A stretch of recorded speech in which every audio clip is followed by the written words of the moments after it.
Olá, meus amigos. No programa dessa semana, o nosso entrevistado é o Luiz Lima, um jovem com deficiência e é palestrante aí sobre vencer as dificuldades e as barreiras. Seja bem-vindo, Luiz. Muito obrigado pela oportunidade, um abraço a todos os telespectadores. O que é uma pessoa com deficiência?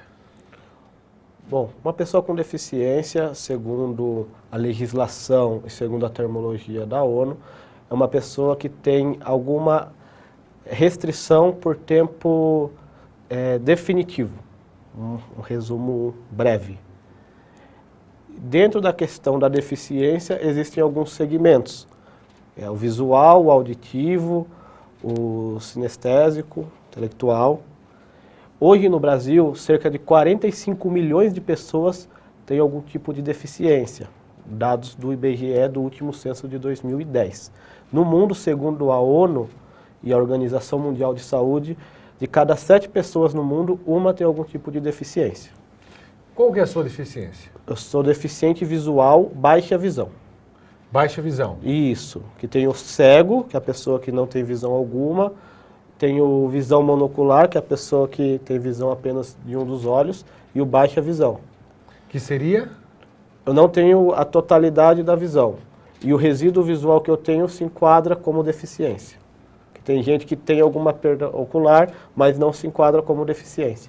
Luiz, e você é palestrante também? Fale um pouco sobre a sua vida, a sua história. Eu trabalho com palestras voltadas no segmento da inclusão e de políticas públicas. E resolvi fazer palestra há mais ou menos uns 5 anos. Eu queria apresentar um material um pouco diferente do que se apresenta nesse segmento. Que até então é aquele, entra numa palestra que tem um deficiente e sai chorando, para você se emocionar com a história e com a superação. Eu entendo que a inclusão é algo que vai muito além disso. Existe uma deficiência que traz algumas situações, porém você não pode usar isso como uma muleta ou como algo que vá te vitimizar. Eu procuro nas minhas palestras trazer uma abordagem diferente do que o mercado de palestras nesse segmento apresenta, com o intuito de conscientizar e fazer a pessoa refletir. Por exemplo, você não sabe se algum dia da sua vida você se tornará ou não deficiente. É um dos únicos segmentos da vida que qualquer ser humano está sujeito a ser. A pessoa pode nascer com alguma deficiência ou tornar-se deficiente devido a alguma patologia ou algum acidente. E uma vez que isso acontece, como a pessoa enxerga a deficiência vai fazer total diferença em como essa pessoa se portará perante a sociedade. Visto que o preconceito parte primeiro do indivíduo, de si para fora, não de fora para o indivíduo. Se a pessoa não se aceita e não entende que ela pode ser inserida mesmo sendo deficiente, jamais ela se sentirá aceita dentro de uma sociedade. Então, o que você tem para falar para as pessoas que têm alguma deficiência, porque tem muitas pessoas, né, Luiz, que ela acaba sofrendo um acidente, como você acabou de dizer, e ela se prende em casa, ela fica em casa, ela não quer ver ninguém, ela não quer conversar com ninguém. E o que você recomenda? Porque você também deve ter enfrentado esses desafios dentro de você mesmo, né, Luiz? Sim.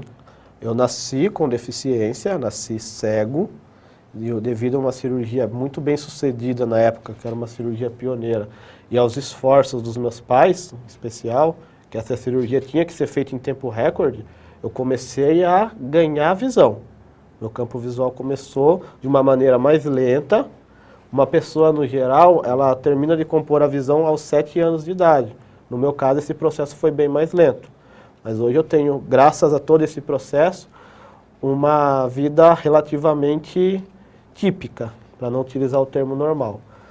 E para responder sua pergunta, a pessoa tem que entender que sim, existe uma deficiência, mas se você usar isso como a sua vida se resumir naquela situação específica, você vai abrir mão de muitas coisas. E não é só a pessoa com deficiência que deve ter essa visão, mas principalmente quem convive com ela. Porque, em geral, o preconceito, a discriminação começa de casa. A família começa no intuito de querer ajudar, de querer proteger, mas acaba segregando, acaba fechando muitas portas, e acaba colocando as primeiras barreiras. Ainda é tabu para algumas pessoas com deficiência frequentar a escola regular, por exemplo, apesar de toda a legislação. E dentro disso, eu ajudei a criação de um movimento que se chama Ampara, Projeto Ampara Pais da Diversidade, que tem o intuito de orientar os pais, os familiares da pessoa com deficiência. Como que você vai tentar colocar isso na cabeça de uma criança que acabou de nascer, de um recém-nascido? Você tem que conversar, dialogar com os pais. Existe uma série de ONGs, existem programas do governo para atender a pessoa com deficiência. Só que quando você fala dos pais, não existe praticamente nada. Infelizmente, ninguém está preparado para ter um filho com deficiência. A saúde pública não tem programas que, existe essa possibilidade. É o ideal? Não, mas existe. E eu posso falar para você com toda a tranquilidade. Se não fosse o suporte que eu tive dos meus pais, hoje eu não estaria aqui conversando com você sobre isso, com essa autonomia toda.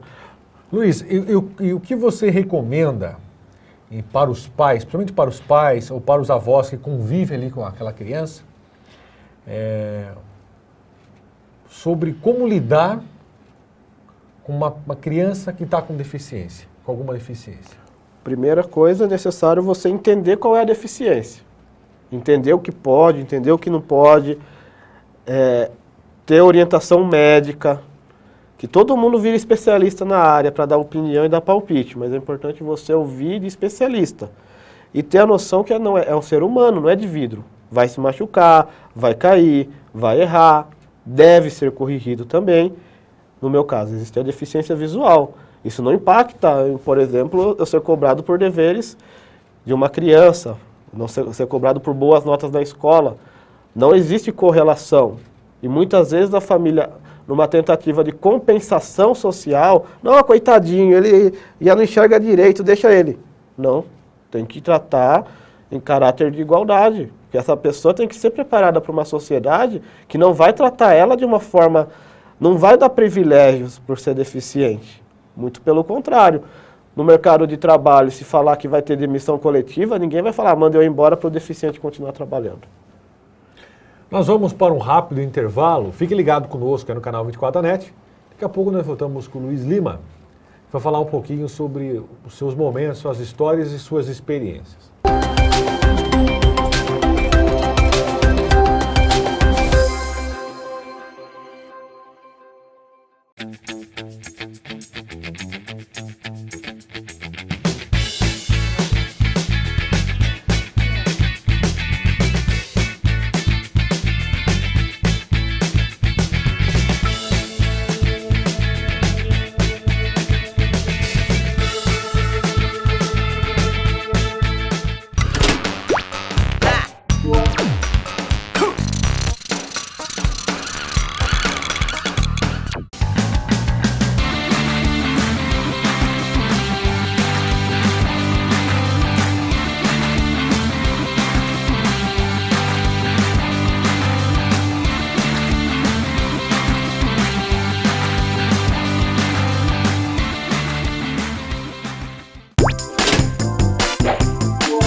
Estamos de volta com o nosso segundo bloco. O entrevistado de hoje é o Luiz Lima, um jovem com deficiência, palestrante. Ele estava me contando aqui agora, no intervalo, que ele é servidor público. Ele passou no concurso e não foi pela cota. Passou no listão, é isso? Isso. Fale um pouco sobre essa experiência. Vamos falar de cotas para pessoa com deficiência. Muita gente critica. Eu particularmente entendo que cotas deve ser uma ponte. Se daqui 50 anos a discussão ainda for cotas, quer dizer que o serviço público pecou em todas as políticas públicas e não houve avanço nenhum. Mas momentaneamente é necessário. Por quê? Você pega a educação inclusiva lá da base, não traz condições igualitárias. Vamos usar esse... Equidade, o melhor termo. Dentro disso, quando é ofertado um concurso público, não é pensado na acessibilidade como um todo. Eu não faço uso da linguagem Braille, porém eu necessito de letras ampliadas. A maior parte das bancas não oferecem provas adequadas que sanem a minha necessidade. Dentro disso, eu optei por fazer a prova convencional. Já que não vai ter acessibilidade, eu levo lá a minha lupa, entendo que tenho condições em disputar de igualdade, tanto que passei, fui convocado. Após esse processo todo, ficaram surpresos porque não era para eu estar ali. Só que na listagem da cota, a maior parte dos municípios não costuma chamar de uma forma justa. Vou dar um número para você. Sorocaba tem aproximadamente 10 mil servidores públicos municipais. E tem 4 deficientes declarados. Isso é mais do que suficiente para deixar claro que não só a gestão atual, como todas as que passaram, não cumpriram com o seu dever de chamar a listagem de cota. Então, na prática, para a pessoa com deficiência, a cota é uma desvantagem. Em universidades também acontece isso. Eu que trabalho na área de emprego, eu já ouvi muitos relatos. A universidade não tem estrutura adequada para receber o aluno com deficiência. Esse cara pode gabaritar o vestibular, ele nunca vai ser chamado. Por causa que não tem suporte. Não vão negar ele ao direito de fazer a prova. Mas a pontuação dele e o chamamento dele são duas coisas que não irão acontecer. Mas você me fez refletir aqui agora, eu acho que o telespectador também está refletindo, que eu não tinha pensado nisso. Você faz a cota, a pessoa faz a prova, mas aí não abre a vaga, ou quando abre uma cada concurso. E na sua opinião, o que dá para o Estado, o município, governo federal, para tentar resolver essa situação? O primeiro passo é algo a longo prazo. Você está falando de uma problemática... só para você ter uma ideia, a primeira pessoa com deficiência que estudou no Brasil foi na década de 50. Formalmente. A Dorina não viu. Uma pessoa cega que estudou. Historicamente falando, é nada. Então, a educação inclusiva caminha no Brasil, engatinha. Para você colocar uma questão justa, você tem que garantir igualdade de oportunidade. Ainda é um tabu, não é um consenso a questão da educação inclusiva na base. A pessoa com deficiência, ela deve estudar junto com quem não tem deficiência, sim ou não? Isso ainda, apesar de ter uma legislação, na prática isso ainda é discutido. O professor adjunto e o cuidador são duas figuras diferentes. Que a grande problemática na questão da deficiência é que existe, como eu disse, segmentos, e desses segmentos existem inúmeras deficiências. Existem deficiências que o cara precisa do professor adjunto e do cuidador. O cara não consegue ir no banheiro sozinho. E muitas vezes a rede pública não consegue ofertar esses profissionais. E quando conseguem ofertar, muitas vezes não tem critério, porque é uma demanda complexa. Ele tem que ter um mínimo de adesão técnica ali para a pessoa conseguir passar. Não é você fazer pelo deficiente, é você estar ali para orientar. Por exemplo, uma pessoa surda, que eu gosto de ressaltar, eu não falo só da deficiência visual, eu estou aqui com a bandeira da deficiência como um todo.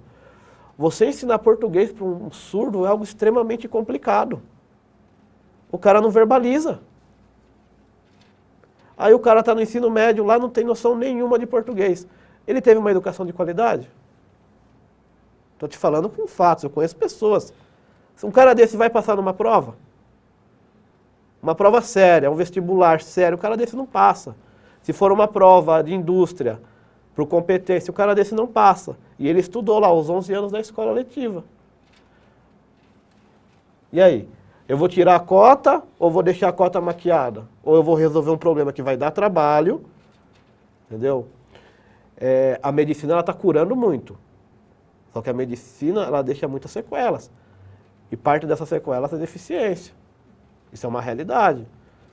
E nas suas palestras, você estava falando para mim também que você trabalha numa agência de emprego, é isso? Isso, tem uma agência de emprego que chama CASE. É. Atendemos toda a região metropolitana de Sorocaba e trabalhamos exclusivamente com o público da cota. Empresas a partir de 100 funcionários são obrigadas a cumprir 2% de cota de funcionários com deficiência e acima de 1.001, que é o famoso 5%. Existe um déficit aí hoje no mercado de trabalho de mais de 850 mil vagas que não estão sendo cumpridas. As empresas têm a obrigatoriedade e não cumprem. E por que essa empresa... E quem fiscaliza isso? O Ministério do Trabalho, que agora não é mais Ministério do Trabalho. Eles alegam que eles não têm estrutura física para fiscalizar todos os lugares, o Ministério do Trabalho. Existe multas pesadas, empresas aqui da região já pagaram multas milionárias e não contratam PCDs. Eles alegam que falta mão de obra qualificada. E qual a importância? Porque às vezes o cara está assistindo agora, um empresário, e na empresa dele ali ainda não tem pessoa com PCD? PCD, pessoa com deficiência. Pessoa com deficiência. Qual a importância do cara contratar um PCD? Bom, vamos lá. Hoje em dia está na moda falar que você não tem que dar o peixe, você tem que ensinar a pescar. O cara não está querendo esmola, o cara quer trabalho. A partir desse princípio. Outra coisa, o trabalho é algo que vai fazer ele se sentir útil socialmente. Ele vai fazer parte de um processo. Ele vai estar frequentando um grupo social que vai muito além do bairro e da casa dele. Então, para a pessoa com deficiência, fundamental. Para os colegas de trabalho também. O conviver com o diferente é saudável. Faz você ver o mundo de uma outra forma. Vamos imaginar num comércio, por exemplo, um funcionário, aquele funcionário que é mais devagar, que não gosta de dar o seu melhor, está trabalhando junto com um PCD, que devido a várias questões, preconceitos, capacitismo, ele considera inferior. Vamos ser realistas aqui na nossa conversa.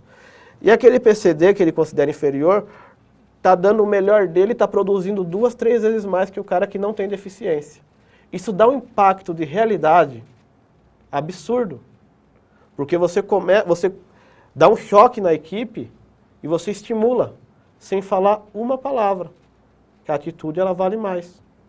Luiz, qual mensagem que você deixa de reflexão para os nossos telespectadores? Não se limite a enxergar com os olhos. Enxergue com o coração e use a empatia. Palavras são muito usadas, são muito bonitas, mas o que vai fazer a diferença na sociedade e a diferença na sua vida é você colocar isso em prática. Muito obrigado, Luiz. De nada. Parabéns aí. Você continue sendo esse instrumento aí para ajudar as pessoas a desenvolver o seu melhor, o potencial, né? Sim. Obrigado a você que nos acompanha pela ITV no canal 24 da NET. Siga a programação. Deus abençoe, pessoal. Um grande abraço.